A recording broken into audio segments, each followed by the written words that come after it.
RFI. 8h20 à Paris, votre invité Frédéric Rivière. Ce matin, David Cormand, député européen, Europe Écologie Les Verts. Bonjour David Cormand. Bonjour.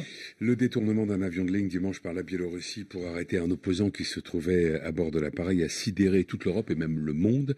Les condamnations viennent de partout. Réunis en sommet depuis hier, les dirigeants européens ont décidé la fermeture de l'espace aérien et des aéroports européens aux avions biélorusses. Une demande a aussi été adressée aux compagnies européennes pour qu'elles évitent le survol de la Biélorussie. Faut-il aller plus loin, plus fort, et si oui, comment ? Oui, il faut mettre un stop. Quand vous avez affaire à des dictatures, il faut avoir une réponse ferme. Donc là, il y a la question d'empêcher les avions biélorusses de circuler sur l'espace européen. Il y a aussi l'idée de sanctions ciblées sur des responsables du régime biélorusse, de hauts fonctionnaires biélorusses et les intérêts économiques de la Biélorussie. Je pense qu'il faut aussi bloquer les frontières terrestres avec la Biélorussie, envoyer un message de fermeté, une action qui soit extrêmement claire, parce que vous savez, depuis plusieurs mois, la diplomatie européenne est méprisée, maltraitée. Il y a eu la visite de M. Borrell en Russie il y a quelques mois, qui a été humilié par le ministre des Affaires étrangères russe là-bas en Russie. Il y a eu la visite en Turquie, où Mme von der Leyen, c'est le moins qu'on puisse dire, n'a pas été bien reçue à cette occasion. Il y a ce qui s'est passé ces dernières semaines en Israël et en Palestine, où l'Union européenne a été aphone, et on a l'impression que la diplomatie de la première puissance économique du monde, qu'est l'Union européenne, est un couteau sans lame. Or, en matière diplomatique, quand vous avez à votre disposition un couteau sans lame, vous n'êtes respecté par personne. Oui, on n'a même pas de manche pour décider. Si un couteau sans lame, c'est un manche. Qu'est-ce qui fait, selon vous, ou peut-être est-ce ce que vous venez de dire précisément, mais qu'est-ce qui fait que la Biélorussie a pensé qu'il était possible de commettre cet acte? Ce que je viens de vous indiquer. C'est-à-dire que la faiblesse de l'Union européenne. Oui, il y a une faiblesse structurelle de l'Union européenne. Il y a peut-être le fait aussi qu'il se sent fort, M. Loushenko. Il considère qu'il est soutenu par la Russie.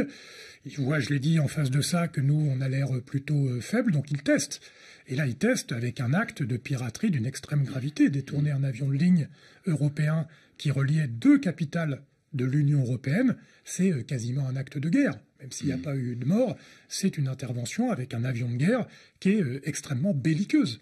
Et donc, jusqu'où ça va aller. Donc là, il faut une réponse qui soit très ferme et ne pas s'en tenir à un concert de réprobation indignée. Il faut agir. Lorsque l'avion a redécollé à destination de la Lituanie, dimanche après-midi, la commissaire européenne en charge des transports, Adina Vălean, l'a annoncé sur Twitter par ces mots, j'ouvre les guillemets, c'est une formidable nouvelle pour tout le monde, particulièrement pour les familles et amis des personnes à bord. Le président de la Commission des Affaires européennes de l'Assemblée nationale, Jean-Louis Bourlanges, parle d'une réaction scandaleuse et évoque la nécessaire démission de cette commissaire européenne. Est-ce que vous partagez son avis? Oui, enfin, vous m'apprenez ses propos, mais si vous voulez, c'est au diapason de la tonalité qu'on a parfois au niveau. Il n'y a pas eu un mot à ce moment-là pour l'opposant arrêté. Oui, mais parce que vous avez un certain nombre, pas tous, mais de responsables européens qui sont à côté de leur basket quand il s'agit de réagir par rapport à un acte, encore une fois, qui est extrêmement belliqueux. Mais vous savez,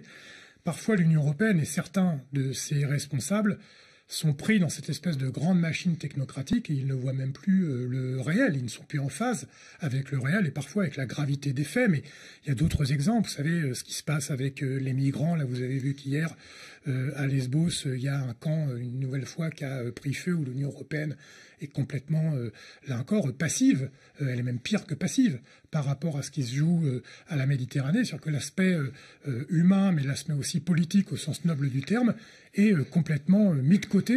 Donc là, il faut que l'Union européenne fasse de la politique au sens le plus noble du terme. Il faut qu'elle s'approprie les moyens politiques dont on dispose quand on est une puissance économique. Alors, au cours de ce sommet européen qui se tient jusqu'à ce soir, il doit être question du climat. Est-ce que sur ce point-là, la question climatique, l'Union européenne est le bon échelon ? Oui, c'est théoriquement le bon échelon. Pourquoi? Parce que, je l'ai dit, c'est une puissance économique importante. En plus, c'est une puissance prescriptive, puisque comme nous sommes le premier marché du monde, si nous mettons en place des règles, elles ont une force d'influence pour modifier les modes de production, etc., etc. C'est le bon échelon aussi pour prononcer une fiscalité juste. À l'échelle d'un État, c'est très compliqué de fiscaliser correctement parce que sinon, les entreprises vont dans le pays d'à côté. Si vous le faites à l'échelon européen, c'est déterminant. Et puis, c'est le bon échelon pour investir massivement pour la transition écologique de notre économie et du modèle énergétique. Le problème, c'est que là encore, trop souvent, l'Union européenne se paye de mots. Elle a du mal à mettre sur la table les moyens nécessaires pour pouvoir opérer cette transition. Excusez-moi. Je vous en prie. Je crois que c'est pas moi qui vous fais tousser. Non, absolument pas. Mais il y a des moments où on ne peut pas le réfréner. Pour faire avancer votre cause, il y aura la présidentielle dans un an.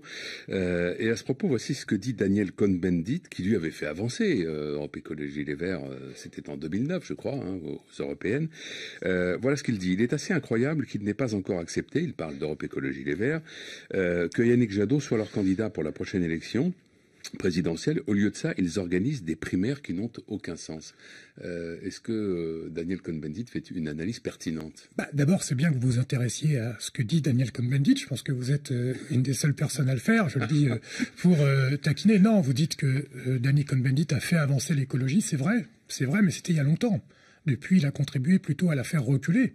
Il a fait partie des soutiens d'Emmanuel Macron en 2017. D'ailleurs, il le soutient toujours aujourd'hui, parce qu'un peu plus loin sur l'interview, vous voyez, je l'ai lu aussi, il indique que de toute façon, il n'y a aucune chance, y compris M. Jadot, il n'y a aucune chance d'être au deuxième tour de l'élection présidentielle. Donc, vous me permettrez d'être un peu plus ambitieux que Daniel Cohn-Bendit pour les échéances de 2022.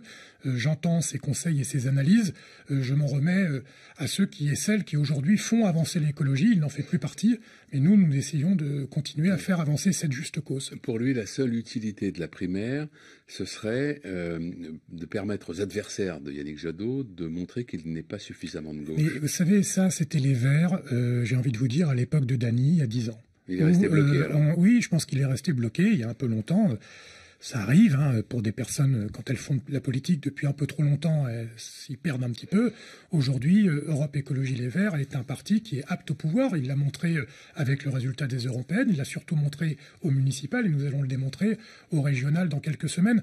Donc en réalité, le monde dont parle Daniel Cohn-Bendit, en tout cas le monde de l'écologie qu'il décrit, c'est un monde qu'il ne fréquente plus, qu'il ne connaît plus. Et pour ce qui concerne notre primaire, notre désignation, nous sommes un parti démocratique, nous sommes attachés à la démocratie.